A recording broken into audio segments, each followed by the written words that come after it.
Hello and thanks for joining us on the 1 p.m. bilingual newscast on Canal International. News presented to you by Junior Hossein and myself, Gladys Sambo. Good afternoon, Junior. Good afternoon, Gladys Sambo. Bon après-midi, bonjour à tous. Bienvenue au 13h sur Canal International. Voici les titres de votre journal.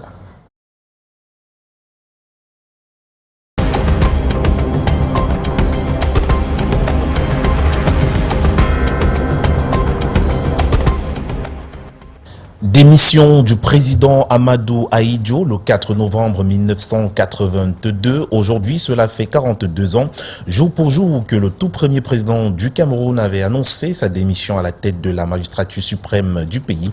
Une annonce faite sur les antennes du poste national, juste après le journal de 20h. And today marks 42 years since Ahidjo, Cameroon's first president, made the historic announcement of his resignation on November 4, 1982. Ahidjo's voice carried across the nation as he urged Cameroonians to rally behind his successor. His unexpected and calm departure from power remains a moment etched in the country's memory and a key chapter in its political history. You shall have details in this newscast. Agressions à bord de motos-taxis se poursuivent dans la cité économique. Le phénomène qui va grandissant inquiète les nombreux syndicats de mototaxis du Cameroun qui viennent de tenir une réunion dans la ville de Douala pour mettre fin à ce fléau. And in Douala, daily commutes have become an uphill battle with roads like the busy stretch between Deseglis and Marché Central, riddled with potholes and clogged by heavy traffic. The poor conditions, worsened by sand build-ups and severe conditions, slow movement to a standstill, frustrating residents and raising the risks of accidents. You shall have a closer look at the impact of everyday life in the neighborhood in this newscast. Those were major stories. Stay tuned for development.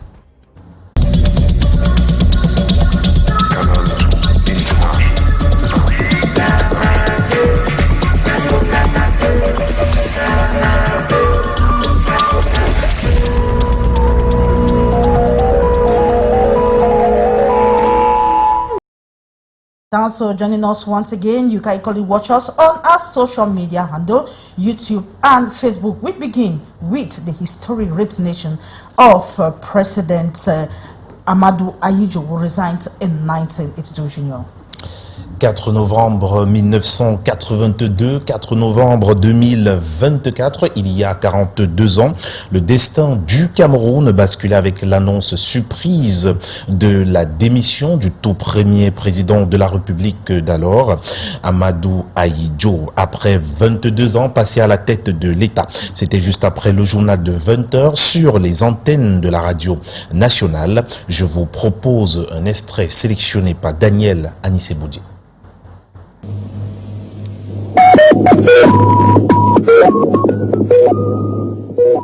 Camerounaises, Camerounais, mes chers compatriotes,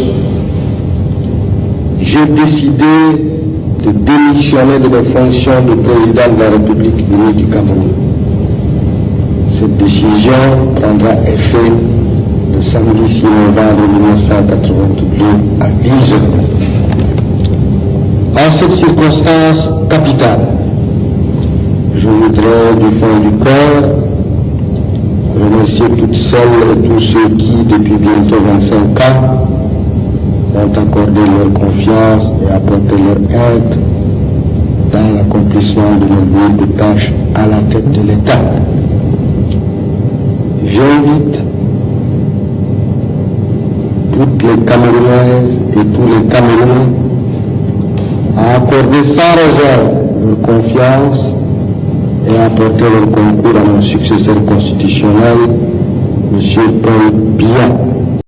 Dans la suite de ce 13h, un accident de la circulation sur l'axe Boudachan cause la mort de 2 personnes et une quarantaine de blessés. Le drame se produit dans la soirée du mardi 29 octobre passé. Selon les témoins, le camion semi-remorque est entré en collision avec un bus de transport en commun.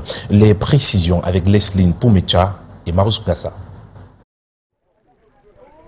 Ce véhicule déchiqueté témoigne de la violence du choc. Un accident mortel de circulation a été enregistré cette semaine sur le tronçon Boudachan. Au lieu du moyen, dans le village de Bamekwa, région de l'Ouest. Un bus de transport en commun est entré en collision avec un camion semi-remorque transportant le ciment. Le bilan fait état de 2 morts et 49 blessés. Celui qui a vécu les faits, c'est un natif du coin qui nous a fait comprendre que la semi-remorque qui sort sûrement de Douala en direction de Bamenda roulait à vive allure et roulait pratiquement du côté inverse à sa direction de marche, donc la direction opposée face au bus qui allait à Douala. Le drame est survenu autour de 20 h dans la nuit du 29 au 30 octobre. Selon les témoins, il s'agirait d'un dérapage de ce camion. Les blessés ont été conduits dans les formations sanitaires de Bangan et Bafoussam. Dans la nuit du 29 au 30 octobre 2024, nous avons reçu aux environs de 30 blessés suite à un accident sur la voie publique, tronçon Bouddha, Bacham, Bou. Et parmi ces 30 victimes, nous avons eu effectivement 2 qui étaient dans un état critique. Le tronçon Bouddha-Tian, depuis ces derniers mois, devient de plus en plus accidentogène.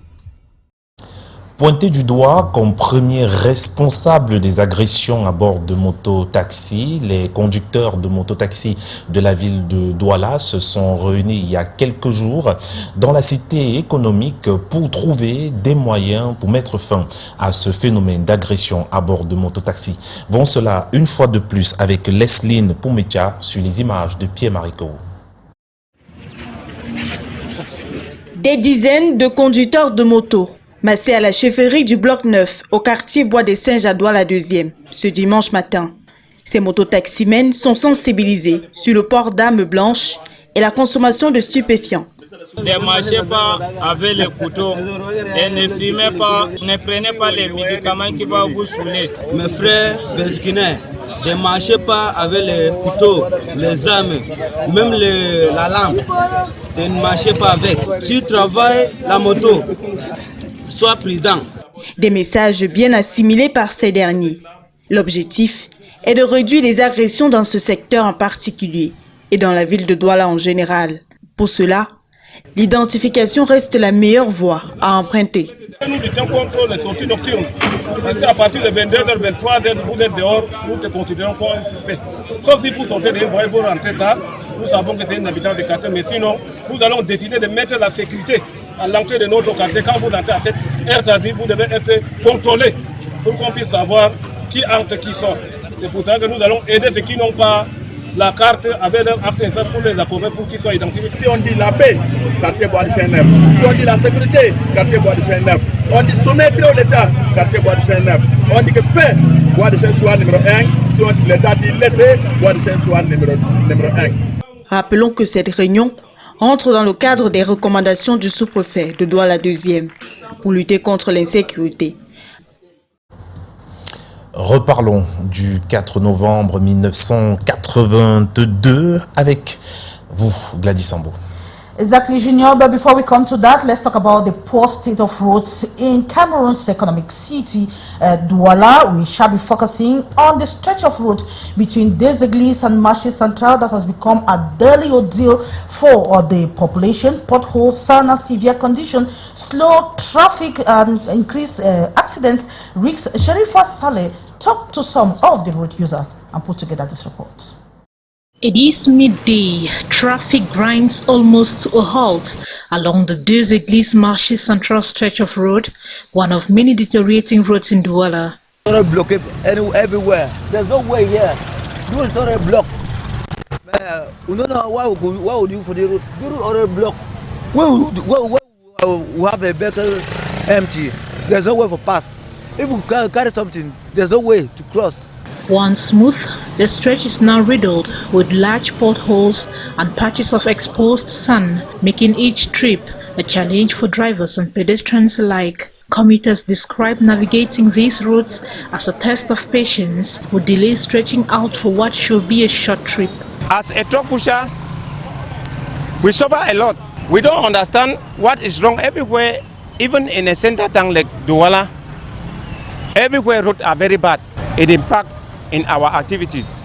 At rush hour, conditions worsen as bumper-to-bumper traffic creates additional strain on drivers and local businesses.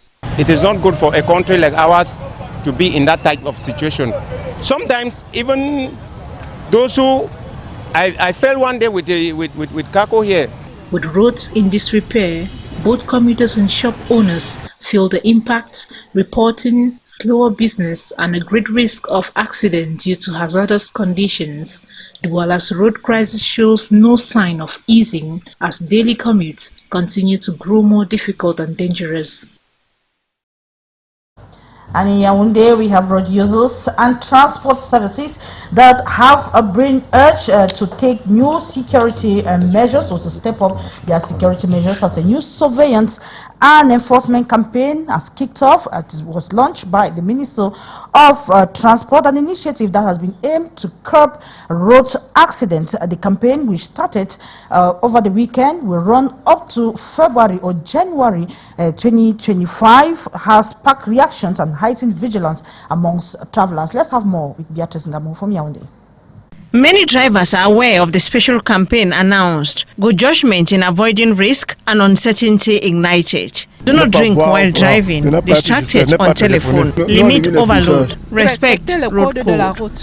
Users of public road have also come to realize that some of the wars are just consequences. I noticed that accidents are linked to human nature and the state of our roads. Our roads are bad.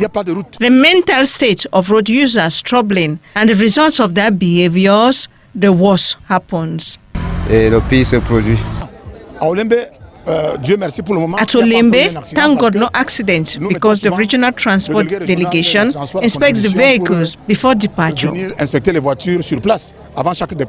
The campaign, the salute, is very necessary as we draw near to the end of year with its numerous movements. From today, November 1st to 31st January 2025, the Ministry of Transport has embarked on this surveillance and repression offences campaign. Focus be on the respect of speed limit, technical state of vehicles, state of alcohol and drug consumption levels, obligatory wearing of seat belts, respect of vehicle load, control of vehicle papers and that of driver, continuous line overlap and poor overtake.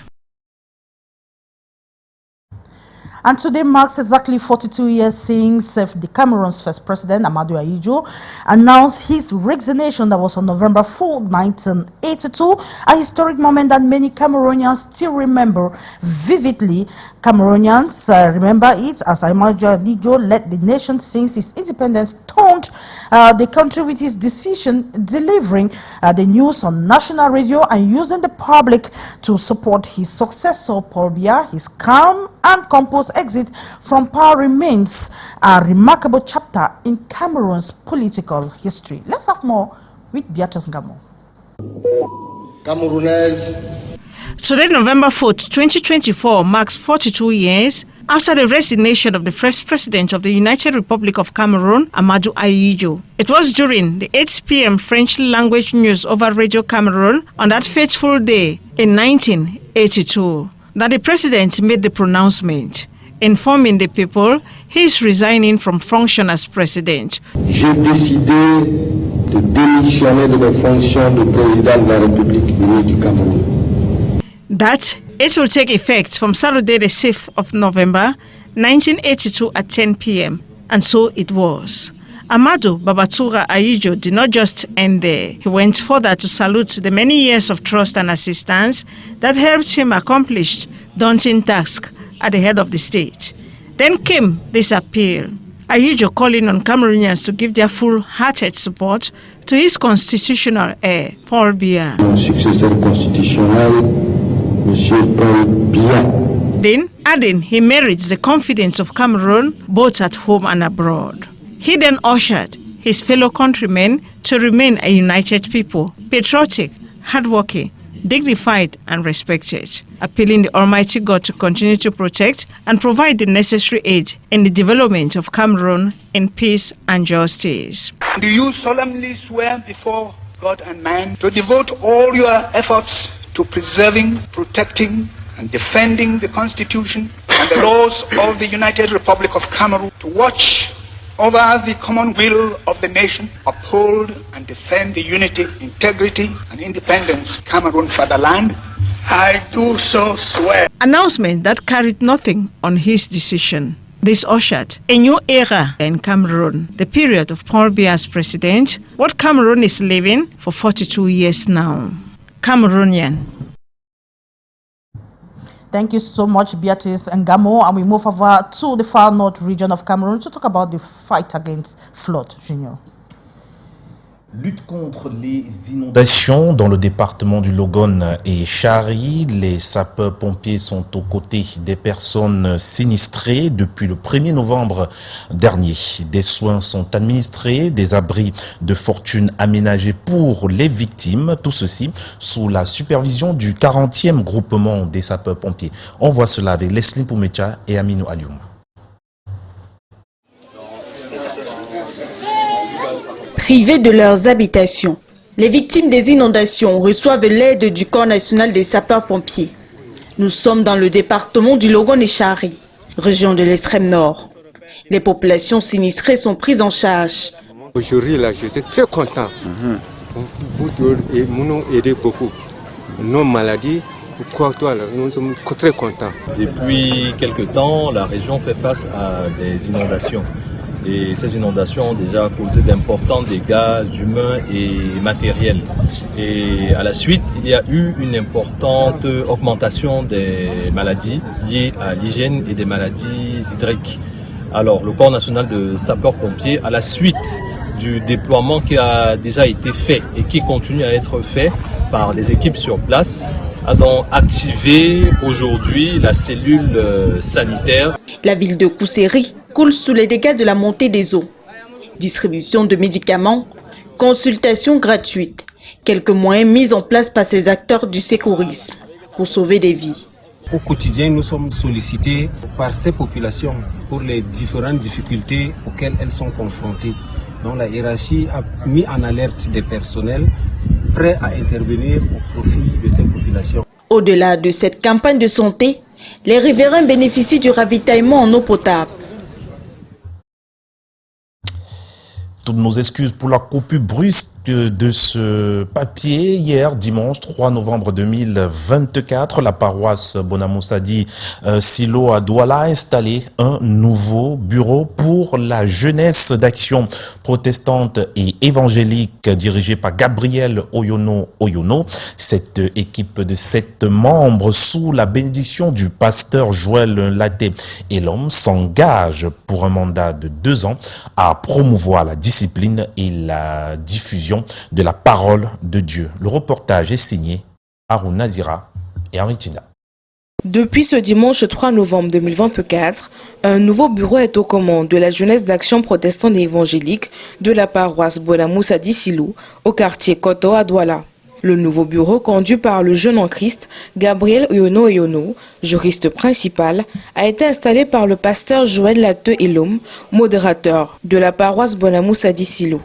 Depuis un certain temps, il y a eu comme un endormissement, donc c'est le principal chantier, revenir à l'excellence. Et c'est sur ce saut du retour à l'excellence que nous comptons placer notre mandat. Dans ce bureau de 7 membres élus pour un mandat de 2 ans, on retrouve entre autres Hervé Ndong, qui occupe le poste de commissaire aux comptes.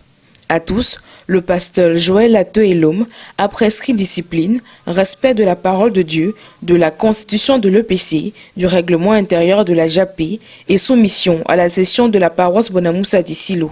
Lorsque nous arrivons à la fin de l'année, on demande aux fidèles de maintenir le cap, ceux dont la foi voulait chanceler, qu'ils reprennent encore de nouvelles énergies. Gabriel Oyono est le 2e président paroissial de la JAP Bonamoussadi Silou depuis l'érection de la paroisse en 1996. Chacun des 7 membres s'est solennellement engagé à travailler dans le sens de ses prescriptions. Je voudrais que Dieu me donne toute l'inspiration, la force possible pour que je les accompagne en tant que maman, mais également financièrement avec le peu que je pourrais avoir. La jeunesse d'action protestante et évangélique est le mouvement des jeunes de l'église presbytérienne camerounaise. Elle s'occupe de tous les problèmes d'évangélisation et initie les jeunes à la propagation de la bonne nouvelle. En dehors de la Japé, le révérend pasteur Joël Late-Elom a aussi installé les nouveaux bureaux de l'Association chrétienne des hommes.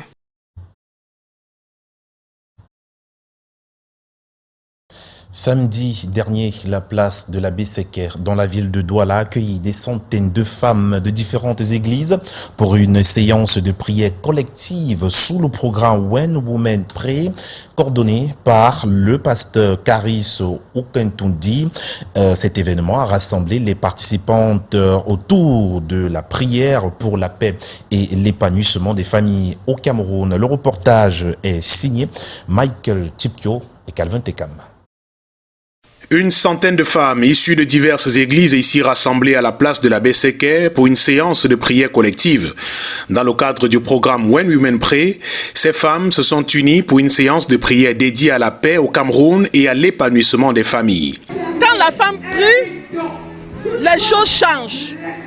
Et j'ai beaucoup été édifiée ici parce que nous avons beaucoup prié pour les nations, pour les enfants, pour nos maris et pour l'Église. Cette rencontre a attiré des participantes de plusieurs horizons. Elles ont prié intensément, levant leur voix en faveur de la paix dans un pays confronté à des défis sociopolitiques. Leur objectif, implorer la protection divine sur les familles camerounaises et encourager un climat de prospérité. Ce programme a été d'un impact énorme parce que nous avons entendu les gens prier pour la nation, on a entendu prier pour les enfants, nous avons entendu que nos enfants vont être libérés. À toutes les femmes, nous allons demander d'être toujours en prière, même quand c'est difficile, même quand on croit ne pas pouvoir s'en sortir, qu'on soit en prière parce que notre Dieu est capable de tout faire. Au cours de cette séance, des prophéties ont été proclamées. Cet événement a également permis de renforcer les liens entre les différentes communautés religieuses, une preuve que la foi peut rassembler au-delà des différences. Participer à ce programme aujourd'hui, c'est une manière pour nous d'amener les gens à comprendre que le corps de Christ est un et indivisible. Et lorsque nous nous mettons ensemble pour donner la pleine expression à Christ, qui est le chef de l'Église, la tête de l'Église, et nous, les membres de ce corps, nous ne pouvons que venir participer et encourager nos sœurs dans le ministère. La séance s'est conclue par une prière collective, les femmes se tenant la main, symbolisant leur unité et leur détermination à œuvrer pour un Cameroun en paix.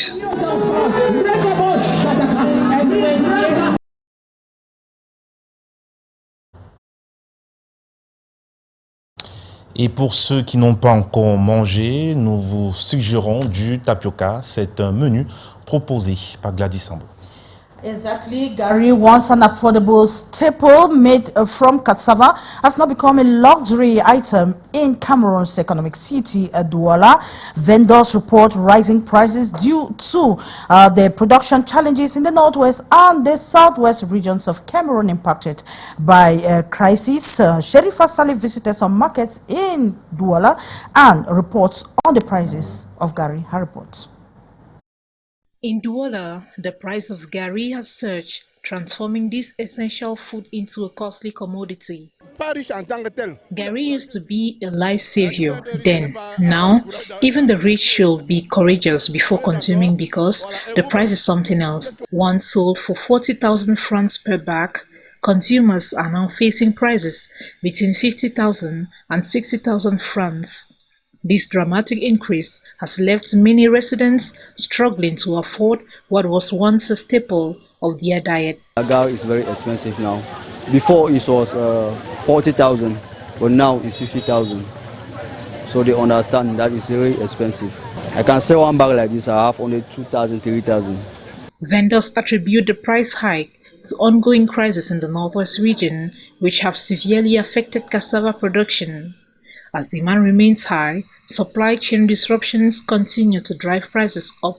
Consumers expressed frustration and concern over the rising costs, highlighting the impact on their budgets and daily meals.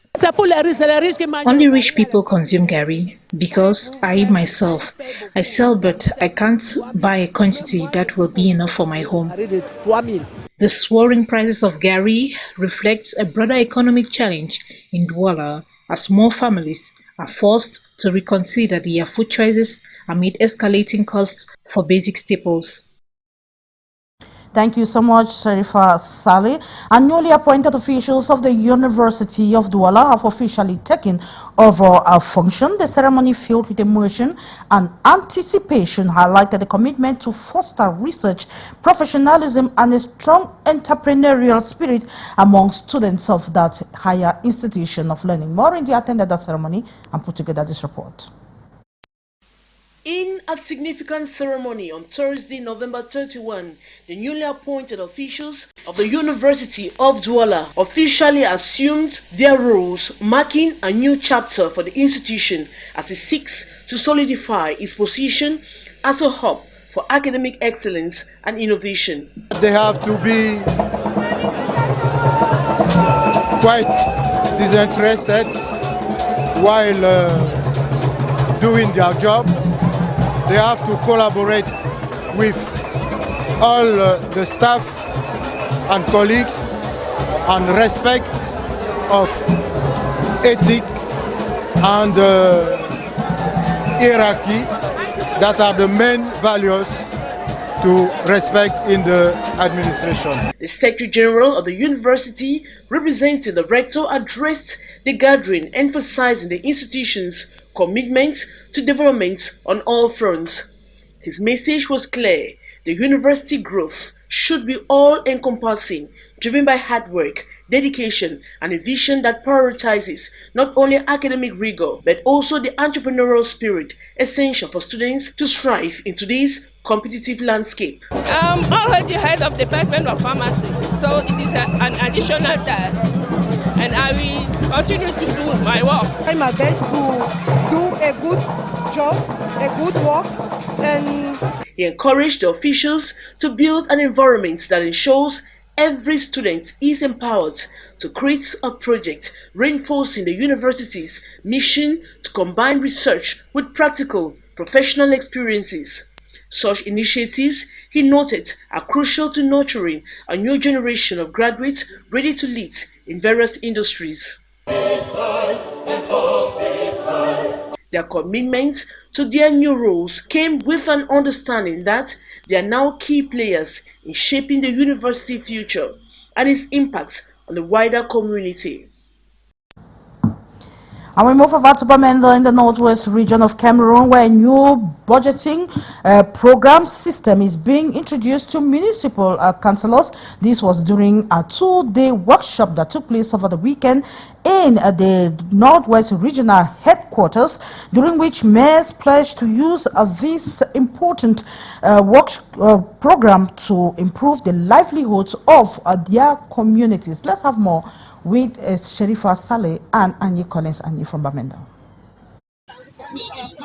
Within the framework of the ongoing decentralization process in Cameroon, executives of all 35 municipal structures in the northwest region are being schooled on budget programming for the proper benefit of their people. Organized by the Office of the Public Independent Conciliator, Mayor and Secretary Generals have this November 1, 2024 begun understanding reasons to shift from budget of means to the planning, programming, and budgeting system.